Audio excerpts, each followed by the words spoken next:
উপজেলা প্রাথমিক শিক্ষা কর্মকর্তা বিয়ানীবাজার ছিলেন। বিয়ানীবাজার উপজেলার রাজনীতিবিদ, সরকারি কর্মকর্তা, জনপ্রতিনিধি, সাংবাদিক, ইজারাদার ও গণ্যমান্য ব্যক্তিদের সাথে মতবিনিময় করেছেন সিলেটের জেলা প্রশাসক মোহাম্মদ শের মাহবুব মুরাদ। সোমবার দুপুরে উপজেলা কনফারেন্স হলে এই মতবিনিময় সভা অনুষ্ঠিত হয়। উপজেলা নির্বাহী কর্মকর্তা গোলাম মুস্তফা মুন্নার সভাপতিত্বে মতবিনিময় সভায় প্রধান অতিথির বক্তব্যে সিলেটের জেলা প্রশাসক মোহাম্মদ শের মাহবুব মুরাদ বলেন, নতুন করে বাংলাদেশ বিনির্মাণে জনগণকে সাথে নিয়ে কাজ করতে হবে।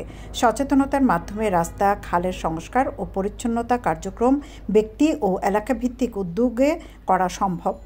বিয়ানীবাজারের ক্ষতিগ্রস্ত গ্রামীণ রাস্তার সংস্কার ও লোলা খাল সহ অন্যান্য খালের অবৈধ দখল উচ্ছেদ করতে প্রয়োজনীয় ব্যবস্থা গ্রহণ করতে তিনি উপজেলা নির্বাহী কর্মকর্তাকে নির্দেশনা দেন। একই সাথে বিয়ানীবাজার পৌর শহরের যানজট নিরসন, ফুটপাত দখলমুক্ত করা, ড্রেনেজ ব্যবস্থা সংস্কার, ভরাট হওয়া বিল খনন, অনাবাদি কৃষিজমি চাষের আওতায় নিয়ে আসা এবং নদী ভাঙন রোধে প্রয়োজনীয় ব্যবস্থা নেয়ার আশ্বাস দেন। বিভিন্ন অভিযোগের জবাবে জেলা প্রশাসক বলেন, অবৈধ অস্ত্র উদ্ধারে প্রয়োজনীয় পদক্ষেপ পুলিশ প্রশাসন গ্রহণ শুরু করেছে।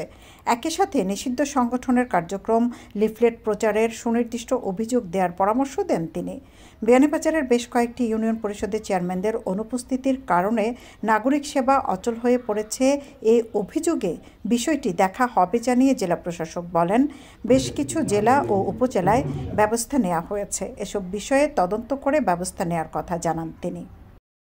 পুরাতনভাবে এসেছে, লিফলেট যখন বিতরণ হয় জনসাধারণকে জানিয়ে রাখবেন যাতে এটা পুলিশ ব্যবহৃত করে, এবং আপনাদের সামনে যদি সংগঠিত হয় আপনারা তাদেরকে আইন শৃঙ্খলা বাহিনীর কাছে করবেন, নিজেরা কেউ আইন আপনাদের হাতে তুলে নেবেন না। এটা হচ্ছে আমার পরামর্শ। আর যানজটের বিষয়ে বলেছেন, আমাদের যেহেতু ইউনো সাহেব যেহেতু প্রশাসক হিসেবে আছেন, উনি যানজটের বিষয়টা দেখবেন। আমি যতটুকু জানি পৌরসভা যানজট নিয়ন্ত্রণের ভূমিকা রাখতে পারে, তারা 100 লোকজন নিয়োজিত করতে পারে যদি মনে করো সেই জিনিসটা তোমরা করতে পারো। এখানে আর সম্মিলিত কার্যক্রমের কথা বলেছেন আমাদের যে ছাত্র প্রতিনিধি আছেন, যেহেতু এখানে আমাদের যে ছাত্র জনতার গণঅভ্যুত্থান হয়েছে সেখানে মানুষের চাওয়া ছিল কি যে বৈষম্য মুক্ত একটি বাংলাদেশ গড়ে তোলা। এই বিষয়ে আমাদের সবাইকে দৃঢ় থাকতে হবে এবং সবার মধ্যে মানুষের মধ্যে একটা প্রচারণা চালাতে হবে যে আমরা এই জিনিসটা চাচ্ছি এবং আপনাদের সবার জন্য চাচ্ছি। মানুষের কাছে পৌঁছতে না পারলে, যদি মানুষের সাথে নিতে না পারেন, তাহলে আমাদের সকল উদ্যোগ আয়োজন ব্যর্থ হয়ে যাবে। এবং আমি সব জায়গায় গিয়ে একই কথা বলতেছি যে মানুষের চেয়ে, জনগণের চেয়ে ইম্পর্টেন্ট কেউ নাই। আপনি হয়তো মনে করতে পারেন যে অনেক কিছু আপনার আছে, আমি হয়তো মনে করতে পারি অনেক কিছু আছে, তো মানুষ যদি আমাদের সাথে না থাকে তাহলে আমরা কিন্তু ব্যর্থ হয়ে যাব। সুতরাং আমাদের সবার উদ্যোগ নিতে হবে মানুষকে যাতে আমরা কাছে নিতে পারি, এবং মানুষকে আমরা যে জিনিসটা চাচ্ছি এটা যে তাদের জন্য চাচ্ছি এটা তাদের কাছে পৌঁছায় দিতে হবে, এবং আসলে যে চাইতেছি তাদের জন্য সেটাও প্রুভ করতে হবে আমাদের পদে পদে। এটা যদি করতে না পারি তাহলে আমাদের সকল আয়োজন, সকল প্রাপ্তি ব্যর্থ হয়ে যাবে।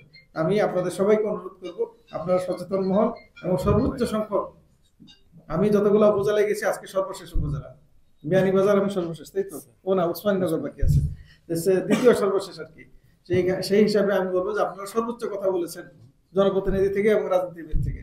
যে কয়জন বলছেন তাদের পিছনে যদি 100 করে মানুষও থাকে, কি সংখ্যা দাঁড়ায় আমি জানি না, সংখ্যাটা কিন্তু করতে চাচ্ছি না আমি, কিন্তু এটা বাস্তবে প্রতিফলন করতে হবে আপনাদেরকে, মানুষকে সংশ্লিষ্ট। মতবিনিময় সভায় উপস্থিত ছিলেন বৈষম্য বিরোধী ছাত্র আন্দোলন সিলেট জেলা শাখার যুগ্ম আহ্বায়ক শাহরিয়ার ইমন সানি, উপজেলা বিএনপি সভাপতি অ্যাডভোকেট আহমদ রেজা, সাধারণ সম্পাদক সরওয়ার হোসেন, পৌর বিএনপি সভাপতি মিজানুর রহমান রুমেল, উপজেলা জামায়াত ইসলামীর আমির মাওলানা ফয়জুর রহমান, নায়েবে আমির আবুল খায়ের, সেক্রেটারি জেনারেল আবুল কাশেম, পৌর জামায়াতের আমির কাজী জমির উদ্দিন, বিয়ানীবাজার উপজেলা জমিয়তের সাংগঠনিক সম্পাদক হাফিজ মাওলানা ফরহাদ আহমদ সহ সাংগঠনিক সম্পাদক মাওলানা শরীফুল হাসান, শহীদ সাংবাদিক এটিএম তুরাবের ভাই আবুল কালাম মোহাম্মদ শরীফ, ইউপি চেয়ারম্যান হোসেন মুরাদ চৌধুরী, জালাল উদ্দিন, মাহবুবুর রহমান, আব্দুল মান্নান, ফরিদ আহমদ ও দেলওয়ার হোসেন, বিয়ানীবাজার জার্নালিস্ট অ্যাসোসিয়েশনের সভাপতি আহমদ ফয়সাল, প্রেস ক্লাব সভাপতি শোয়েবুর রহমান স্বপন, সাধারণ সম্পাদক তুফায়েল আহমদ, মুফতি আব্দুল করিম হাক্কানি সহ উপজেলা প্রশাসনের পদস্থ কর্মকর্তা, মসজিদের ইমাম সহ বিভিন্ন শ্রেণী পেশার মানুষ। এদিকে সকালে সিলেটের জেলা প্রশাসক বিয়ানীবাজার থানা, উপজেলা ও ইউনিয়ন ভূমি অফিস, বিয়ানীবাজার পৌরসভা পরিদর্শন করেন। বিকালে উপজেলা নির্বাহী কর্মকর্তার কার্যালয় এবং সীমান্তবর্তী গজুকাটা গ্রামের নদী ভাঙন এলাকা পরিদর্শন করেন। সৈয়দা আখি হক, এবিটিভি।